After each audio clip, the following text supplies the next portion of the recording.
दोस्तों आज अपन बात करते हैं घरेलू हिंसा अधिनियम की कार्रवाई के खिलाफ दायर दंड प्रक्रिया संहिता की धारा 482 के तहत याचिका सुनवाई योग्य होती है। ये जजमेंट आया है दोस्तों मेघालय हाई कोर्ट का, और इसमें घरेलू हिंसा के मेन टॉपिक और जो काफ़ी सेक्शन 12, 18, 19, 20, 21, 22, 23 जो कार्रवाई होती है, जो डिमांड करती महिलाएं, उन पे बहुत ही अच्छा जजमेंट आया है। तो दोस्तों आपको वीडियो एंड तक ज़रूर देखना है। तो चलिए दोस्तों, नो टाइम पास नो बकवास, सीधा करते हैं काम की बात। मैं हूँ हंस। सेकंड बात दोस्तों, कमेंट में नंबर ना छोड़िए अगर आप मुझसे ही बात करना चाहते हो। डिस्कशन में पूरी डिटेल होती है, कंसल्टेशन फीस जमा करके आप बात कर सकते हैं।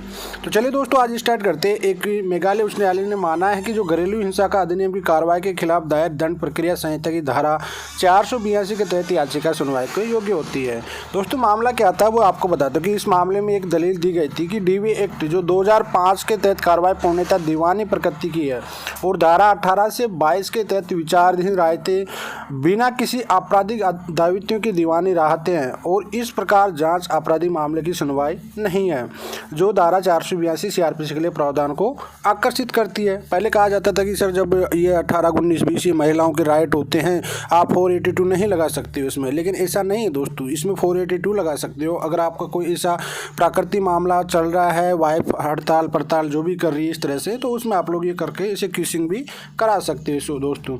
न्यायालय ने और क्या कहा वो भी आपको मैं बताता हूँ दोस्तों। न्यायालय ने कहा कि डीवी अधिनियम की धारा जो 28 होती है ना, विशेष रूप से इसमें प्रावधान है कि धारा 12, 18, 19, 20, 21, 22 और 23 के साथ साथ धारा 31 के तहत भी कार्रवाई दंड प्रक्रिया की संहिता के प्रावधानों द्वारा शासित होगी। हालांकि अपनी प्रक्रिया को तय करने के लिए अदालत हमेशा स्वतंत्र रहती है दोस्तों, ये बात सही है। अदालत ने कहा कि सतीश चंद्र आहूजा के मामले में माननीय उच्च न्यायालय द्वारा डीवी अधिनियम की धारा 28 की आपराधिक प्रयोजकता पर बल दिया गया था दोस्तों। उसके बाद में ये अदालत सतीश चंद्र आहूजा सुप्रा के मामले में माननीय सुप्रीम कोर्ट के अवलोकन पर प्रतिवादी संख्या 2 दी की और पेश वकील की दलील दी कि यह सीमित है, ये सहमत नहीं है, जबकि यह स्पष्ट रूप से देखा गया है कि माननीय सुप्रीम कोर्ट ने डीवी एक्ट 2005 के तहत कार्रवाई की प्रकृति पर अपने स्थिति स्पष्ट है कि जो दंड प्रक्रिया की संहिता तहत प्रक्रिया द्वारा शासित की जा रही है, जो धारा 28 के उल्लेखनीय प्रावधान में केवल पूर्ण कथन है और इस प्रकार राहत या उपाय प्रकृति में दीवानी हो सकती है। लेकिन डीवी एक्ट के तहत अपनाए जाने वाली जो प्रक्रियाएं होती है, विशेष रूप से जैसे धारा 12, 18, 19, 20, 21, 22 और 23 और धारा 31 के तहत कार्रवाई दंड प्रक्रिया की संहिता को प्रावधान द्वारा योग्य होगी।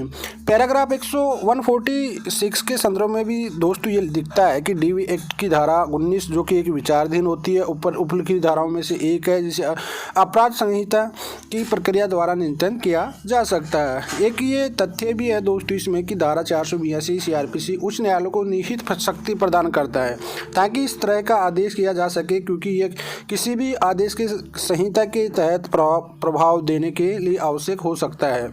और जैसा कि ऊपर कहा गया है कि डीवी एक्ट के तहत कार्रवाई सीआरपीसी द्वारा शासित की जा रही है, इसलिए तार्किक निष्कर्षण यही होगा कि धारा 482 के तहत एक आवेदन का सुनवाई योग्य की जाएगी। न्यायालय ने इस मुद्दे पर केरल और मद्रास उच्च न्यायालयों के द्वारा उठाए गए विपरीत दृष्टिकोण से असहमति भी इसमें व्यक्त की गई है दोस्तों। योग्यता के आधार पर याचिका की जांच करते हुए अदालत ने कहा कि याचिकाकर्ता द्वारा 482 सीआरपीसी के तहत निहित शक्ति का प्रयोग के लिए एक मामला बनाने में सक्षम नहीं होती है दोस्तों ये केस चार्ज जो मसूद खान बनाम श्रीमती मिल्ली हजारिका था, तो इसका जो पिटीशन नंबर होगा 12/2021 है। कोरम इसका जस्टिन डब्ल्यू डिंगरा है और वकील था जो इसका था एडवोकेट एस सैनी था दोस्तों। तो दोस्तों ये जजमेंट था काफ़ी इंपॉर्टेंट था, जिसमें कि अप्राकृतिक टाइप से जो डीवी के केसेज होते हैं दोस्तों, उसमें महिलाएं अपना अधिकार जताती है। तो उस सिचुएशन में आप लोगों के लिए राहत भरी है कि अगर आपको एक बिना वजह से हरासमेंट कर रहा है, ऐसी जैसे आपको झूठे केस करना, आपके साथ घरेलू हिंसा करना, और उसके बाद भी अगर अधिकार मांगती है तो उसमें आप किसिंग करा सकते हो, अधिकार पर रोक लगा सकते हो। आई होप दोस्तों आपको समझ में आएगा। अगर वीडियो समझ आए तो लाइक शेयर जरूर कीजिए। अगर आपका कोई सवाल है तो कॉमेंट में छोड़ दीजिए। चलिए दोस्तों आज के लिए इतना ही। जय हिंद, वंदे मातरम दोस्तों।